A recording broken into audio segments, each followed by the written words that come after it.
प्यारे बच्चों, आज हम लोग कक्षा 10 के लिए तीसरे अध्याय से शुरू करेंगे। और तीसरा अध्याय जैसे ही आप शुरू करते हैं तो आपके पास चैप्टर जो होता है तीसरे अध्याय में वो क्या है, दो चर वाले रैखिक समीकरण। तो दो चर वाले रैखिक समीकरण, पहले अध्याय के नाम को हम लोग डिटेल में समझेंगे, तब जा कर के आगे प्रश्न हमको ज़्यादा समझ में आएगा। यहाँ सबसे पहला वर्ड है दो। दो का अर्थ तो सभी कोई जानते हैं कि ये दो गिनती की संख्या में एक के बाद जो दूसरा है ये दो है।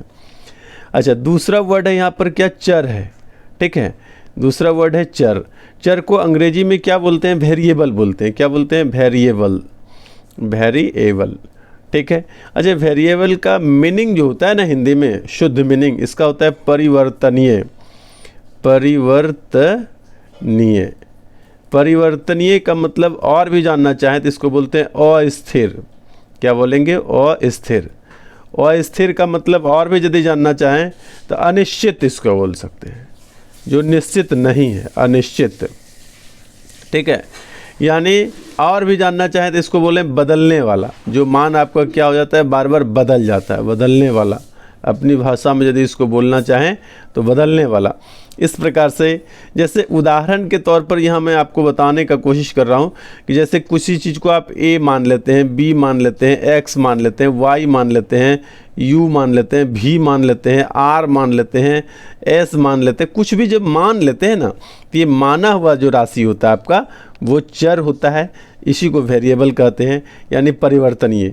आप जब रिजल्ट यानी आंसर जब आपका आता है तो क्या होता है, ए बराबर कभी 2, कभी 5, कभी -5, कभी 12, कभी 20, कभी 2000, कभी 10,000, मतलब कुछ भी आ जाता है।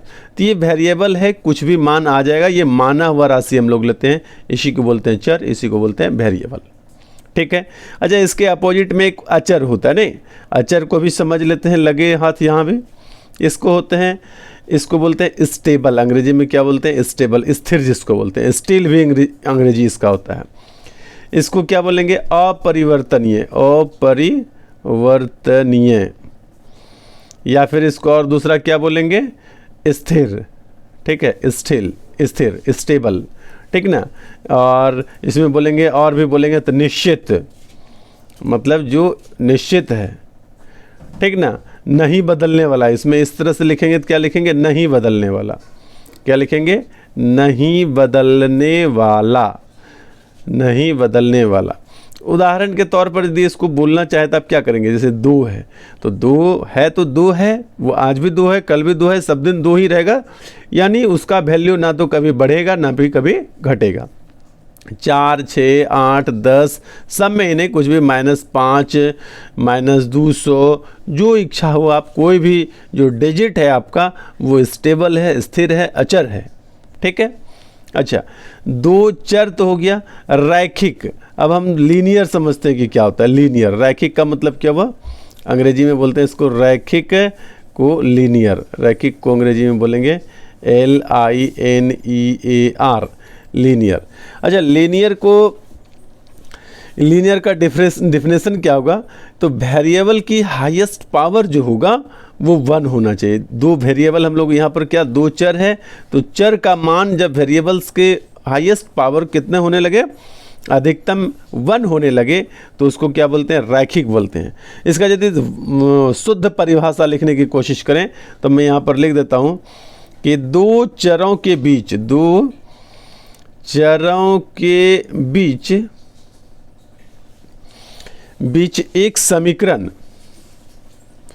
एक समीकरण जो ग्राफ पर आलेखित करने पर, आलेखित करने पर क्या होता है, एक सीधी रेखा प्राप्त होती है। एक सीधी रेखा प्राप्त होती है, नहीं प्राप्त होती है, उसको क्या बोलेंगे, रैखिक बोलेंगे। ये रैखिक का हम लोग चल रहे हैं।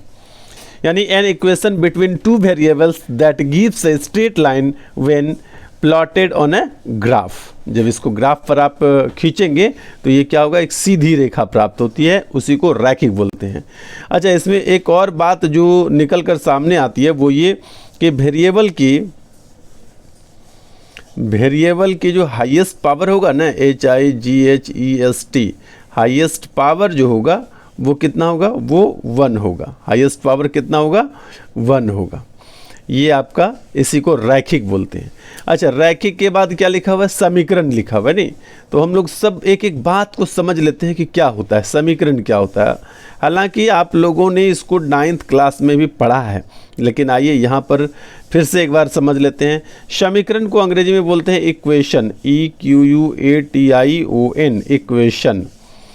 इक्वेशन क्या बोलते हैं, टू क्वांटिटीज आर इक्वल, यानी दो क्वांटिटी जब आपस में बराबर हो ना तो उसको समीकरण बोलते हैं, ठीक ना। इसको हम यदि छोटा शब्द में, एक शब्द में लिखना चाहें तो हम लिख सकते हैं बराबर।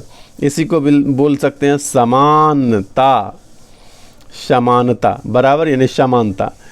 इसी को और सेंटेंस बनाना चाहें तो हम लिख देंगे समानता दिखाने वाले शब्द को क्या बोलेंगे, या कथन को क्या बोलेंगे, समानता दिखाने वाले कथन को इक्वेशन कहते हैं, यानी समीकरण कहते हैं, समीकरण कहते हैं।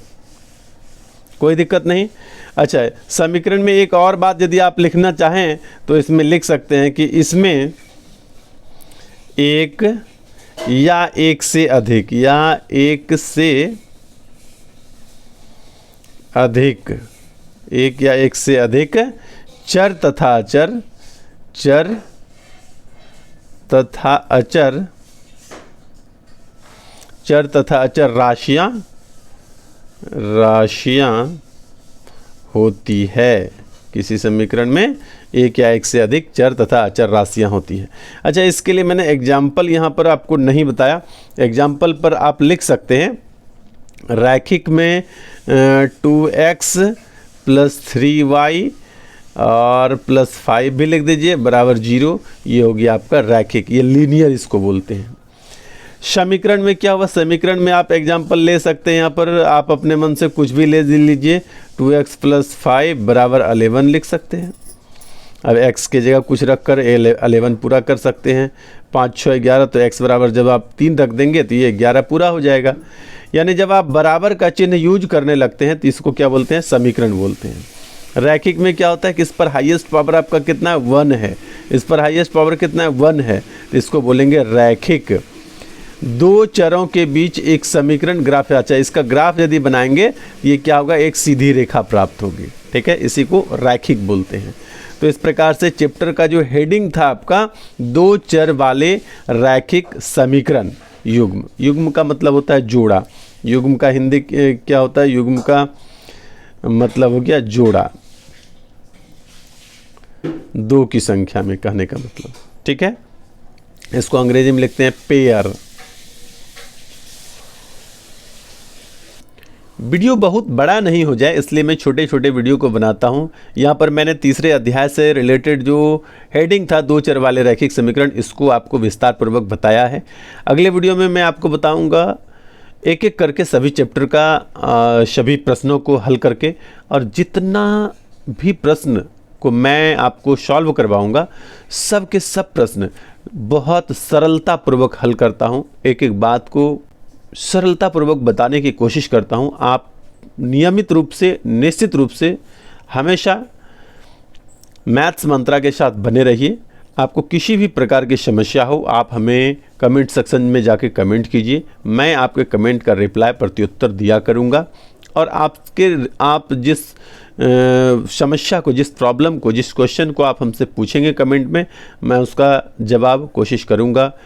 बड़ा जवाब होगा तो वीडियो आपके लिए स्पेशल बना कर दूंगा, लेकिन दूंगा। नियमित रूप से मैथ मंत्रा के साथ बने रहिए।